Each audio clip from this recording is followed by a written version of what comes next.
देश से ध्यान भटकाने के लिए आत्महत्या कर चुके सुशांत राजपूत की आत्महत्या को हत्या बताया गया।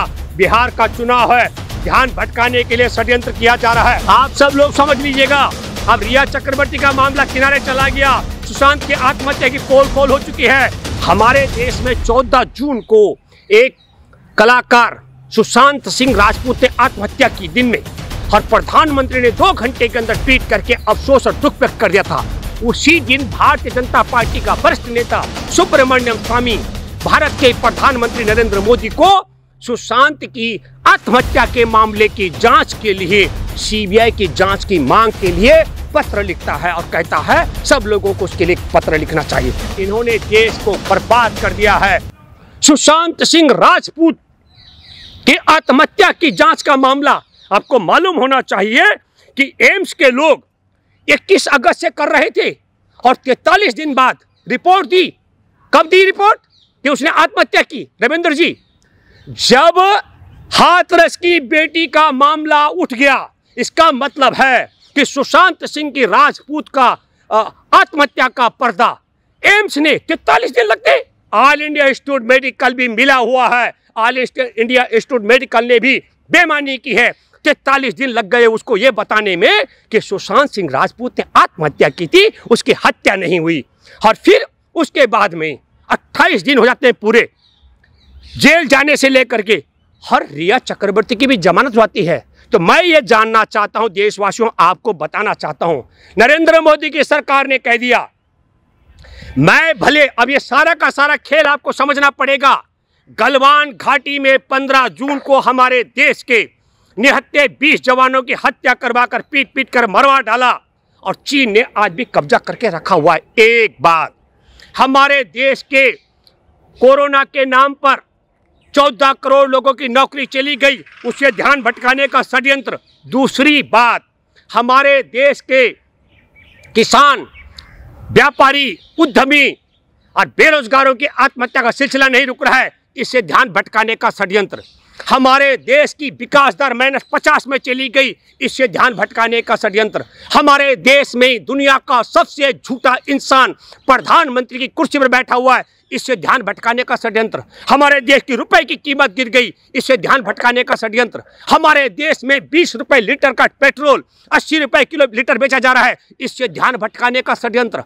हमारे देश के तमाम राज्यों का जीएसटी जो इकट्ठा हुआ टैक्स, उसको ठिकाने लगा चुके हैं मोदी सरकार, उससे ध्यान भटकाने का षड्यंत्र।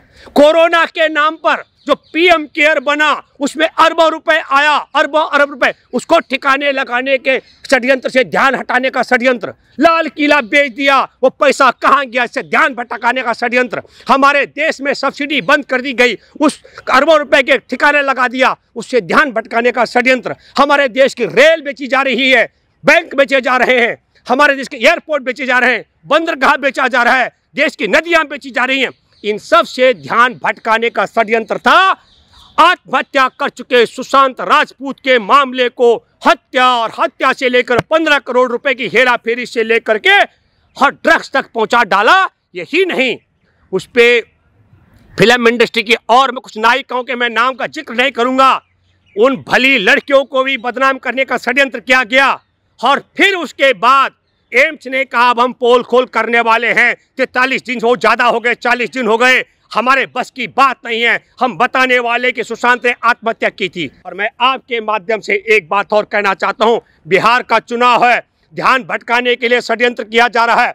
देश में किसानों के अधिकार छीने जा रहे हैं, और ये भी ध्यान भटकाया जा रहा है। रविंदर जी, 14 करोड़ लोग पैदल चले, करोड़ों करोड़, उनके पैरों से खून निकल गया, पश टपक रहा था, नौकरियां चली गई, उद्योगों पर ताले लग गए, व्यापारों पर ताले लग गए। 14,200 से ज्यादा रेल जो रोजाना चलती थी, उनका आवागमन बंद हो गया।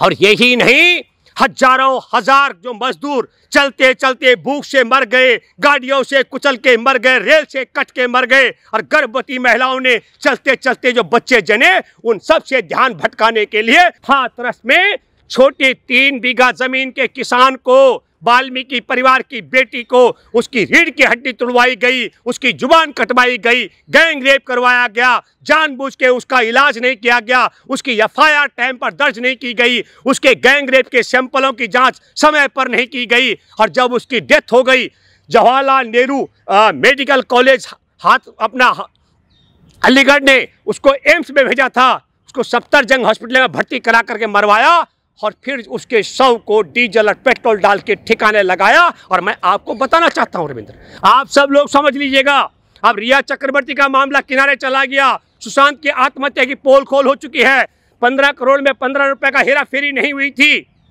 तो क्या मैं आपके माध्यम से यह जानना चाहता हूं कि संघ की सरकार क्या कह रही है कि अगर किसी दलित की बेटी के साथ में गैंग रेप होगा, कमर की हड्डी तोड़ी जाएगी, जुबान काटी जाएगी, तो उसके शव को हम ठिकाने लगवा देंगे और लीपा पोती करने के लिए हम सीबीआई के हवाले केस कर देंगे। सीबीआई ईमानदारी से अगर जांच करती है तो सबसे पहले अब क्या करे सीबीआई रिया चक्रवर्ती के मामले में कह रही है, अब हम ये पता करेंगे कि उस आदमी ने डिप्रेशन में आत्महत्या क्यों की थी सुशांत राजपूत ने।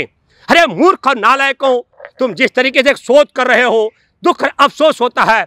सीबीआई के नाम पर अधिकारी बैठे दाग लगा रहे हैं। मैं फिर आपके माध्यम से एक बात कहना चाहता हूं, देश से ध्यान भटकाने के लिए आत्महत्या कर चुके सुशांत राजपूत की आत्महत्या को हत्या बताया गया, 15 करोड़ रुपए का घोटाले का आरोप लगाया गया और रिया चक्रवर्ती को फंसाया गया। और जब रिया चक्रवर्ती का मामला और सुशांत का मामला ओपन होना था, रिया चक्रवर्ती को जमानत होती और सुशांत ने आत्महत्या कर दी, ये पोल खोल होती, उससे पहले हाथरस में वाल्मीकि की बेटी को बलि का बकरा बनाया गया। और अब सीबीआई वाले उसकी भी वही हिस्ट्री करने वाले हैं जो रिया का किया गया। मैं आपके माध्यम से एक बात कहना चाहता हूं, सीबीआई के अधिकारी यदि गुलामी नहीं कर रहे मोदी और योगी सरकार की, तो सीधा सीधा डीएम के पास उसके फोन कर अपने कब्जे में लो, डीएम को रिमांड पे लो। डीएम ने किसके आदेश से उस बेटी को के शव को ठिकाने लगाया और जिसके आदेश से जिला अधिकारी ने हाथरस की बेटी को ठिकाने लगवाया है, उसी ताकत के इशारे पर गैंग रेप पीड़िता की कमर की हड्डी तोड़ दी गई, जुबान काटी गई, उसकी एफआईआर टाइम पर दर्ज नहीं की गई और उसके सैंपल भी टाइम पर नहीं लिए गए। और आरोपी जो जेल में बंद है उनको नमस्ते करने के लिए वहां के सांसद भी उनको नमन करने गए। ये बड़ी सच्चाई है।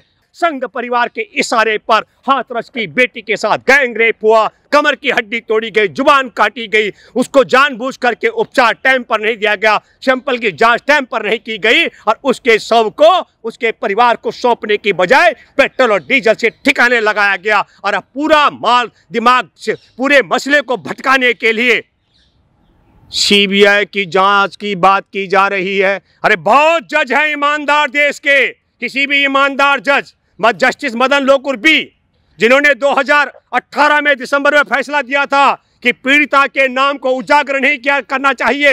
अब मैं आपके माध्यम से कहना चाहता हूं, क्या सीबीआई के अधिकारी या सीबीआई में इतने नालायक हैं जिनको दिसंबर 2018 का सुप्रीम कोर्ट के जस्टिस तत्कालीन जस्टिस मदन बी लोकुर का फैसला याद नहीं है?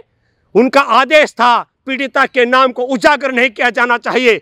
तो सीबीआई हाथरस की बेटी की एफआईआर पहले अपनी वेबसाइट में लगाती है और फिर बाद में हटा देती है। इसको भी बहुत तिल का ताड़ बनाने का मसला है। असली मसला यह है सीबीआई के अधिकारियों, जिला अधिकारी ने उस बेटी के शव को ठिकाने क्यों लगाया, किसके कहने पर लगाया? जब वो लड़की जेएन मेडिकल कॉलेज से भेजी गई थी एम्स में, तो सफदरजंग हॉस्पिटल में किसके कहने से भर्ती कराया गया? ये जांच का विषय है, यह जांच का विषय है। एफआईआर देर से करने का षड्यंत्र क्यों किया गया, यह जांच का विषय है। उसके सैंपल टाइम पर क्यों नहीं लिए गए, यह जांच का विषय है।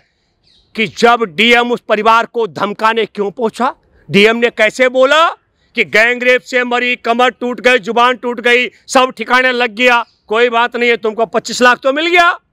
और अगर कोरोना से मरती तो ये सब भी नहीं मिलता। ऐसे नालायक अधिकारियों के लिए इलाहाबाद हाई कोर्ट के लखनऊ बेंच के जजों ने सही पूछा। अरे अधिकारी ऐसा बोलने वाले, अगर तेरी बेटी के साथ में गैंग रेप हो, उसकी कमर की हड्डी टूटे, जुबान कट जाए, 100 ठिकाने लग जाए, तो क्या तू मान जाएगा 25 लाख रुपए में? नालायक! ऐसी जांच होनी चाहिए ऐसे नालायक अधिकारी की। इसने ये सब बात क्यों कही? जिन पुलिस के अधिकारियों ने, आला अधिकारियों ने कहा गैंग रेप नहीं हुआ, ये जांच का विषय है, और जांच का विषय है कि वहां जेल में बंद आरोपियों ने चिट्ठी कैसे लिखी और अब नई पटकथा कैसे लिखी जा रही है। 100 ठिकाने लगाने के बाद कहा जा रहा है कि लड़की का प्रेम प्रसंग था, तो प्रेम प्रसंग में कमर टूट जाती है, जुबान कट जाती है, थाने में जाकर के एफआईआर दर्ज होनी बंद हो जाती है, हॉस्पिटल में उपचार ढंग से नहीं होता है, सीसीटीवी कैमरे के वीडियो डिलीट हो जाती है, एम्स की बजाय मरीज सफदरजंग पहुंच जाती है, परिवार को 100 मिलने की बजाय पेट्रोल और डीजल से जलाई जाती है।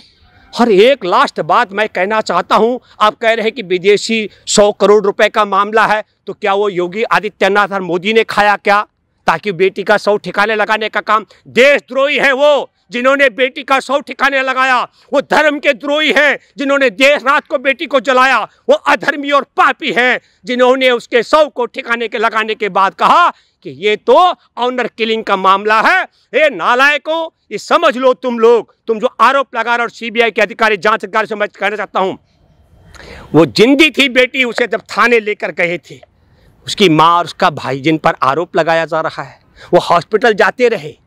आपके सामने का मामला है, एक एक चीज की जांच ईमानदारी से होनी चाहिए। मैं आप सब देशवासियों से कहना चाहता हूं, और माफी मांगे वो योगी आदित्यनाथ और नरेंद्र मोदी जिसके इशारे पर डीएम ने हाथरस की बेटी के 100 को ठिकाने लगाया, और माफी मांगे देश से नरेंद्र मोदी जिसने कोरोना का भय दिखाकर हमारे देश के उद्योग, व्यापार, रेल, होटल इंडस्ट्री, किसान सबको तबाह करवाया, सड़क पर चलने वालों को पुलिस से पिटवाया, और जो चलते चलते जिनके खुले आसमान में बच्चों को जनवाया, वो माफी मांगे मोदी इस देश से। और मैं बिहार की जनता से कहना चाहता हूं, मैं आपसे अपील करता हूं, ये देशद्रोही है, न केवल गलवान घाटी के शहीदों के साथ में, न केवल देश के उद्योग और व्यापार के साथ में, न केवल हाथरस की वाल्मीकि की बेटी के साथ में, और न केवल किसान।